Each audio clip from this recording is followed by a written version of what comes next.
ભૂલથી પણ તમારી પત્નીને આ 5 વાતો ન કહો, નહીં તો તમને ઘણું પસ્તાવવું પડશે. જન્માક્ષર મેચિંગ એ માહિતી આપે છે કે લગ્ન પછી વર અને કન્યા વચ્ચેના સંબંધો કેવા હશે.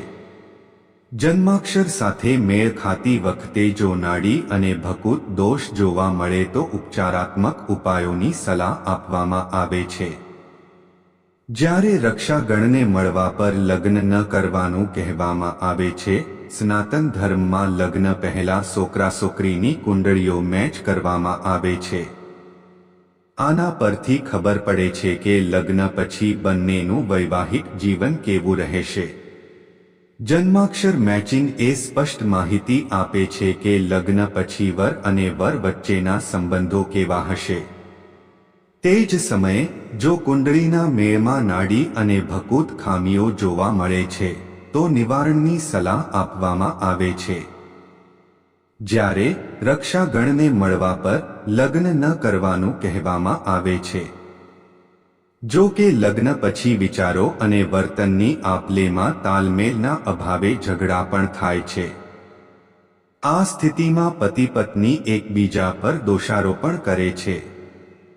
આ માટે આચાર્ય ચાણક્યએ પુરુષોને સલાહ આપી છે કે તેઓ પોતાની પત્નીઓને ઘણી વાતો ન કહે. જો તમે પણ સુખી દાંપત્ય જીવન જીવવા માંગો છો તો ભૂલથી પણ તમારી પત્નીને આ 5 વાતો ન કહો. ચાલો જાણીએ. તે પહેલા તમે પણ ઈચ્છતા હોય માતા લક્ષ્મીના આશીર્વાદ તમારા ઉપર પણ બન્યા રહે તો કમેન્ટ બોક્સમાં જય લક્ષ્મી માતા લખવાનું ભૂલશો નહીં. અને હા, મારી ચેનલ પર નવા હોવ તો મારી ચેનલ શ્રેષ્ઠ વાતોને સબસ્ક્રાઇબ કરજો. અને હવે વિડીયોની શરૂઆત કરીએ જરા પણ મોડું કર્યા વિના. જો તમે આચાર્ય ચાણક્યમાં માનતા હોવ તો તમારી પત્નીને ક્યારેય દાન વિશે ન કહો. શાસ્ત્રોમાં સૂચિત છે કે દાન વિશેની માહિતી કોઈની સાથે શેર ન કરવી જોઈએ. જો તમે કરો છો તો તમને દાનનું પુણ્ય પ્રાપ્ત થતું નથી. ખાસ કરીને પત્નીને ભૂલથી પણ ન કહેવું જોઈએ. જો બજેટમાં તણાવ આવે તો તમારી પત્ની તમને દાન આપવા વિશે ટોણો મારી શકે છે. આ માટે ગુપ્ત રીતે દાન કરો. આચાર્ય ચાણક્ય કહે છે કે વ્યક્તિએ પોતાની કમાણીની માહિતી પોતાની પત્નીને ન આપવી જોઈએ. તમે કેટલી કમાણી કરો છો?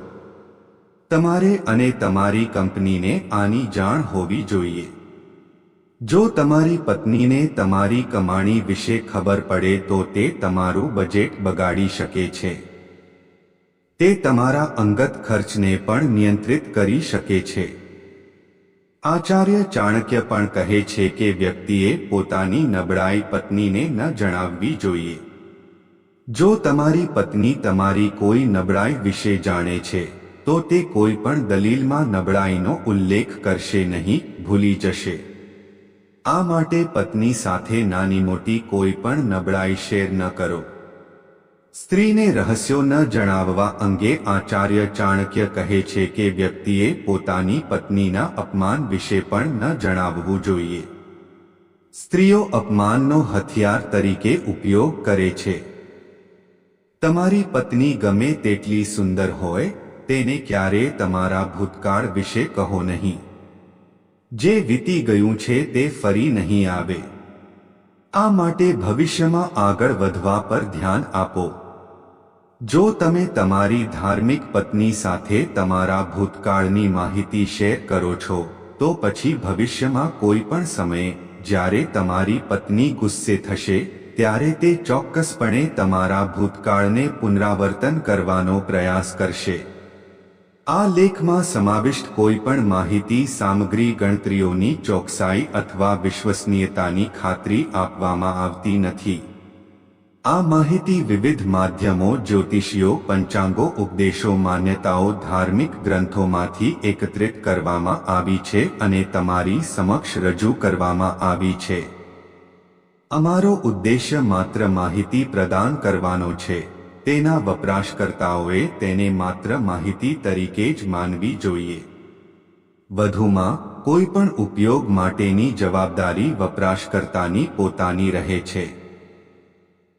આ તમામ માહિતી જનહિતને ધ્યાનમાં રાખીને આપવામાં આવી રહી છે. તમારી આસ્થા અને જ્યોતિષ અને ધર્મના ઉપાયો અને સલાહ અજમાવો. વિડિયો હેતુ ફક્ત તમને વધુ સારી સલાહ આપવાનો છે. અમે આ સંબંધમાં કોઈ પણ પ્રકારના દાવા કરતા નથી. મિત્રો, જો તમને વિડિયો પસંદ આવ્યો હોય તો લાઈક કરજો, શેર કરજો અને નવા હોય તો મારી ચેનલ શ્રેષ્ઠ વાતોને સબસ્ક્રાઇબ કરી દેજો. આભાર. જય શ્રી કૃષ્ણ.